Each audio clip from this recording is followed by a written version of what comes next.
Yo, what's going on, everybody? Christian Ballard here with Ballard Sports Media. Looking at it today with Georgia and Clemson. Georgia had a great spring game. Clemson had a great spring game. And really, I wanted to start out, I wanted to break down the Georgia offense, kind of showing this here just to get you hyped up a little bit here. Because what is a football video breaking down offense without at least showing a little bit of highlights? I don't know. But, anyways, folks, we're going to dive in here with the UGA offense versus how they might match up against this year's Clemson defense. And Clemson is probably going to have the best defense in the nation. And that's coming from me, who is saying a lot about what I expect as a Bama fan from Alabama's defense. I think we'll definitely have one of the best in the nation. Georgia's going to have one of the best. Like, think about this.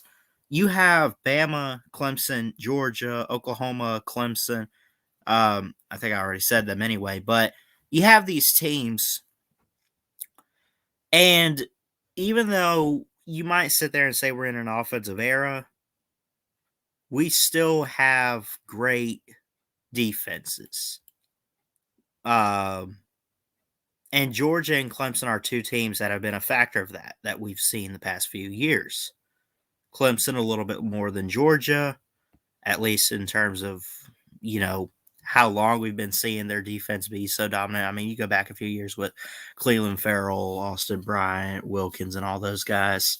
But anyways, wanted to break down today well, you can't really compare offense to defense, but you can at least take a look and then evaluate maybe, okay, who has the edge between this team and their defense and this team and their offense.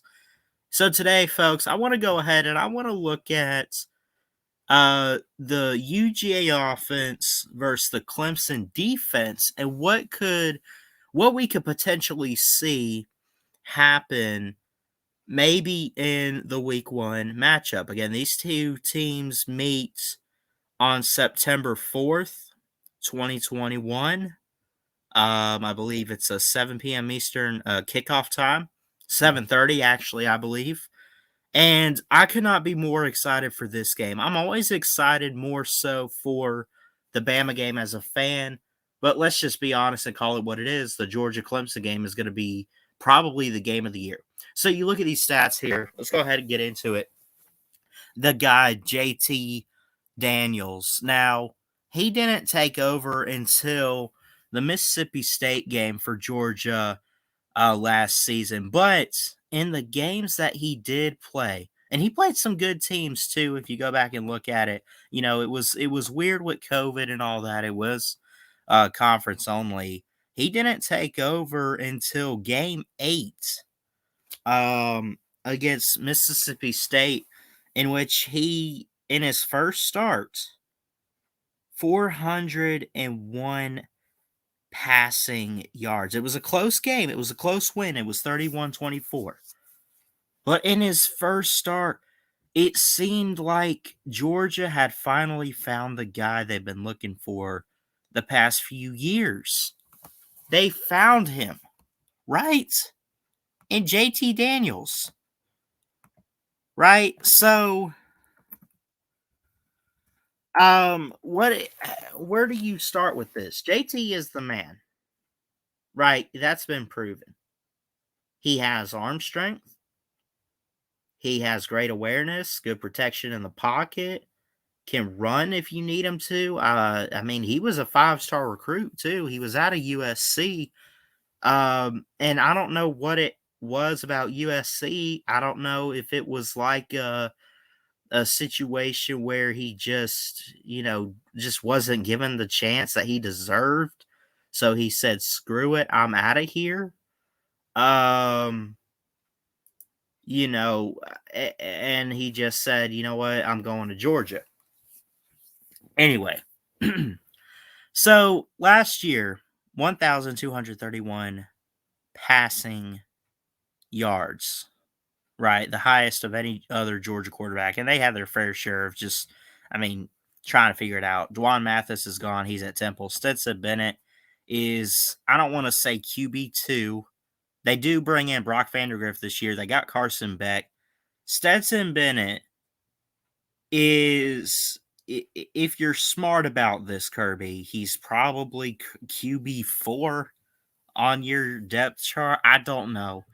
Anyway, it started out with Stetson Bennett for like the first month or so of the season. And Stetson, I mean, he didn't do too bad. Let's be honest, Georgia fans. He didn't do too bad, but it just wasn't enough. And even Georgia fans knew. They had heard about JT Daniels. They wanted JT Daniels. But Kirby went with Stetson Bennett. 86 of 155, over 1,000 yards. That's not bad, but a 55 completion percentage. You need at least a 60, 61 completion percentage to qualify as a guy that can even be considered on an NFL roster. And clearly Stetson Bennett does not have that. But JT Daniels, look at this. 67 completion percentage. On average, passing about 10 yards a pass. Longest throw was 55. He had 10 passing touchdowns last year. He had only 2 interceptions. He took 10 sacks. Now, Georgia, who has had great, by the way, like great offensive linemen in recent years, it was really young for them last year. Just some inexperience. So you can't blame them too much. Like, oh, we sucked and we couldn't protect it. You can't rip on that too much. You really can't. Anyway, JT is the guy for Georgia. He is their quarterback. Kirby has bought into it. Georgia fans believe it. He is the guy. So the UJ offense, you see the stats here. You see that.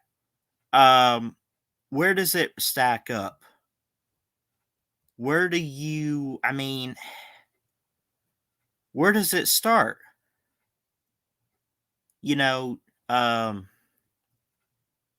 Zamir White, it was the key guy for the running back position.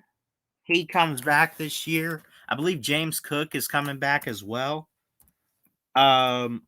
Just to name a couple, Georgia has had their fair share of running backs in recent years. Going back, I think if you ask me, I think their best duo clearly was Sonny Michel and Nick Chubb a few years ago. Now you have Zamir White, you got James Cook, Kenny McIntosh. I mean, these guys were great. And shout out to Chess Hall. I got to give credit to him. He talks a lot about his Georgia Bulldogs and more players than I've heard of. But I went back a little bit and I kind of saw some highlights of Georgia's season last year, and it looked great. They bring everybody back. JT is the guy for quarterback. Is he a Heisman quarterback, type of guy right now? I think so. National standpoint, outside of obviously Georgia bloggers or whatever, like outside of them, nobody's really considering JT Daniels that good. Like, they're not, I don't know if I want to say they're not giving him enough credit or whatever or what it is, but trust me, I think JT's going to light it up. He's got a strong arm. He's very well aware. He's versatile. He's dual threat. He can run too. He can make plays with his legs. He can extend plays. He's got great weapons around him. James Cook, Kenny McIntosh, you see that there. Kearis Jackson comes in. Jermaine Burton, who was hurt a few weeks back. He's recovered. You got John Fitzpatrick, Arian Smith, Trey McKinney, Darnell Washington at tight end. Darnell Washington, I think, is going to be the lead guy there at the tight end position. Jermaine Burton, you have. George Pickens, he was hurt months ago. He said he was going to be out the whole season. As far as I've heard, he's still out, and I was making jokes too about like, okay, uh, he's out, so you guys are screwed. You just lost your best guy. Georgia is one of the few teams in the country, and you give credit to Clemson too, and we'll get into their defense in a second. But um, you have to. I mean, Georgia is one of the few teams that recruits very well and recruits well to the point that even if they lose a guy, they have the depth. They're stacked. So next man up, next man up, next man up. That kind of mentality for Georgia and teams like Bama, teams like Clemson, right? Just like that. Um, so yeah. Um, Overall, again, 80 of 119, over 1,000 yards passing for JT Daniels, 67 completion percentage. I think that's going to get better. He's going to have more than 10 touchdowns. He's going to try. I mean, look, you'd hope to have less than 2 interceptions. He could have more just because, I mean, quarterbacks are going to make mistakes. They're going to have interceptions. I mean, even Tua, had years where I think maybe he even had four. I think he'll probably take a little less than 10 sacks. I think Georgia, yes, it's a young O line, but it's a great O line, and you guys bring a lot into it. Truly, but it's still one of those things like um it's young and you just don't know. So, anyway, overall, you have the receivers. You've always had the running backs. Kenny McIntosh, Kendall Milton, James Cook, and Zamir White lead it and start out for uh the running back position. You bring in guys like Dominic Blaylock. You got to transfer out of LSU and Eric Gilbert, who's a key guy. That's the guy that I've heard quite a bit about recently. He recently transferred. You give credit to him. He's 6'5", 248 pounds. He's from Marietta, Georgia, so he's in state, close to his hometown. Um, they just have Georgia, and they have quite a few freshmen too at the receiving position. But they bring in some transfers. They bring guys back. They have the talent. Again, Kearis Jackson, Eric Gilbert, Jermaine Burton, keep your eye on. I really want to say George Pickens, but again, he's out for the season. He is clearly the best guy on the roster as far as receivers. But overall, um, Georgia, again, they're that team. They have the depth, right? They're going to be loaded. They're going to have firepower. They're going to have weapons, right? And what's been the one thing that I think has been holding back Georgia is quarterback play. They have that now in JT Daniels. Jake Fromm wasn't bad, but it just wasn't enough to make it a consistent offense, to give the offense that identity, to put the offense, like, take them serious. Georgia's been great in recent years because of their defense. Nothing wrong with it, but I've been saying it on my channel so much just as college football fan. I just think we're in a firepower offensive era where you have to throw the football. You need a quarterback. You need a leader. They got that in JT Daniels, and he's got so many different weapons. Now, we've taken a look real quick at Georgia's offense. I won't make this too long. We got Georgia's offense down. I want to go ahead and dive into, let's look at Clemson's defense. Now, Clemson has been known for the past decade, well, maybe half a decade, I don't know. But the past quite some time, few years, they have been known for great defense. This is last year, Nolan Turner, a key safety who a couple years ago years ago had um the game-saving interception against Justin Fields in that Fiesta Bowl against Ohio State. We remember that. They got James Skalski. They got Jake Venables, who is Brent Venables, the defensive coordinator, his son. Um, they got talent. I mean, they are just stacked and loaded. They bring a lot back. Brian Breesy is a sophomore this year. You got KJ Henry, Justin Foster, Miles Murphy. You look at those guys at least up front on the line. They create some great pass rush. And again, we're comparing this defense to what UGA has on offense. I think if you ask me, Clemson's defensive line or Georgia's offensive line, I'm pretty sure those guys are definitely going to get through that line. Not that I'm going to throw the line under the bus, but Georgia had guys like Andrew Thomas or Isaiah Wynn or whatever a few years ago, and those are like generational type of offensive tackles that they had on the line that I just think it's very they've just kind of struggled getting back to that level of what they had on offense for the line. Um not that it sucks for them or anything right now. It doesn't. They got players, but Clemson just has that firepower on defense and especially up front.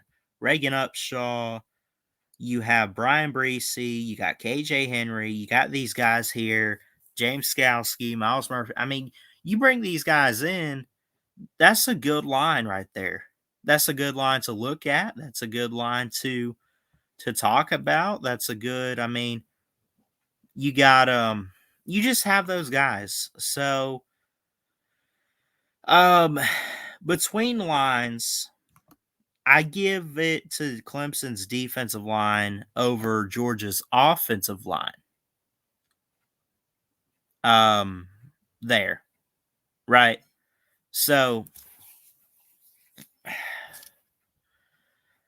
you got Brian Breesy coming back, DeMonte Capehart, 6'5", 305, freshman out of Hartsville, South Carolina.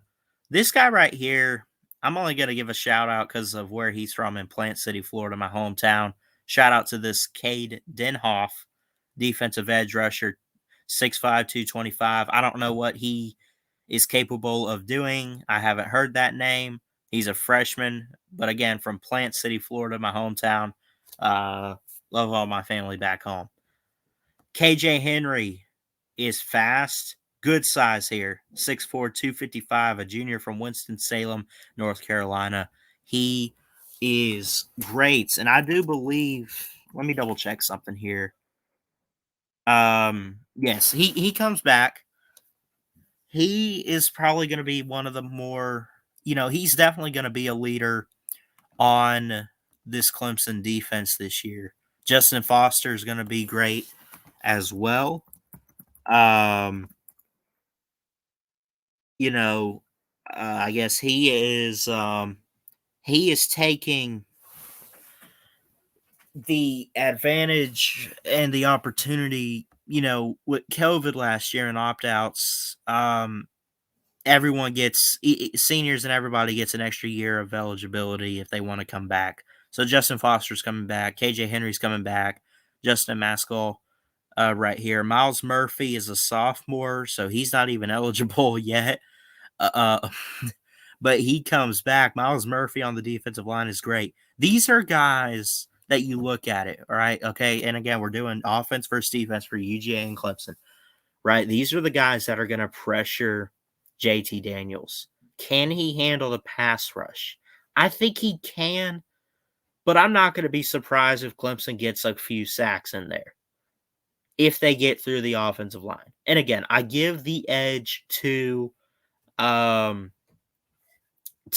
defensive line versus Georgia's offensive line. You look at the secondary for Clemson. You scroll down, right? You got all these linebackers here: Sergio Allen, Levante Bentley, Barrett Carter, you got all these guys, quite a few freshmen on defense too. Jake Venables, Blake Venables, the defensive coordinator, his son right there. He's got some playing time. Um, Fred Davis, I believe I saw him in the spring game. He's a sophomore from Jacksonville, Florida. I remember seeing that guy's name in the spring game quite a bit. Keep your eye on him. I think he'll get some playing time from what I'm hearing and reading and just what I'm hearing. When I go online, I read these blogs and ClemsonTigerNet.com and what I hear from like maybe all these bloggers or whatever, Fred Davis, Jack McCall, Joseph Charleston. I mean, these are some names just to maybe keep an eye on. Um, Sheridan Jones had 13 solo tackles last year. He's a corner, 3 assist tackles, no sacks. But still the main guy. True. You want to look at stats and everything. Balin Spector, number 10. He's a linebacker for Clemson. And he's coming back from Calhoun, Georgia. He had 35 solo tackles last year, 2 forced fumbles, no interceptions, but he had 4.5 sacks. Overall, when you look at it, you have all these players for Clemson and Georgia. Overall, it's not easy for me to do. I mean, it's not easy for me to pick who has the edge. All I'm going to say here is this, folks, that Georgia has an offense, but Clemson has a defense. Quite honestly, I am huge on Georgia this year. I think they could win it all. Right? And if I'm going to be honest and I'm going to give my final answer, who has the edge in this game? UGA offense versus Clemson's defense. And again, I'll do another video comparing Clemson's offense to Georgia's defense. But go ahead and answer this one right now. I'm going to give it to JT and his receivers, Kearis Jackson and Blaylock and it's just all those guys. I'm going to give the edge to Georgia's offense over Clemson's defense. But don't be surprised these guys bring pass rush. Don't be surprised if you see some punts in this game from Georgia because Clemson's going to stop them a couple times. But Georgia's going to have some firepower and a chip on their shoulder. JT has a chip on his shoulder this year. Right? He's going to be great. We expect that. But I don't think we're giving him enough credit. I feel like maybe he's one of the more, not underrated quarterbacks, but maybe we're underestimating him just a little bit, and maybe he's going to be better than we think. Like, we know he's going to be great, but maybe he's got a little something extra in him. I don't know. But overall, guys, I give the edge. UGA offense versus Clemson's defense, I give it to the Georgia offense and JT Daniels to get it done there. So I love you guys. Thanks so much for tuning in today and watching this video. Let me know who you guys think. Georgia's offense over Clemson's defense or Clemson's defense over the offense. I mean, I could agree either way, but I lean more towards JT to get it done there. I'm going to do another video looking at DJ and I believe Justin Ross comes back for Clemson's offense, and we're going to break down in a separate video Clemson's offense versus Georgia's defense and see who really has the edge there. If it's like this, and I say maybe it's Clemson's offense, then maybe this will be an offensive game. If it's not, and maybe Georgia's defense has then it looks like it's all Georgia. But I'm sticking to the UGA offense to get it done here and put some points up definitely on the scoreboard against Clemson's defense. I love you guys. Thanks so much, everyone, for tuning in today. Y'all let me know what you guys think. Georgia offense versus Clemson's defense, and what you expect to see. How many points can Georgia put on the board? Let me know. I love you guys. Keep your head up. Jesus loves you. Y'all remember that. Y'all subscribe to the channel if you're new for more sports content right here. Subscribe to Ballard Sports Media. Love you guys. God bless. And as always, roll tide roll. Love y'all. Woo!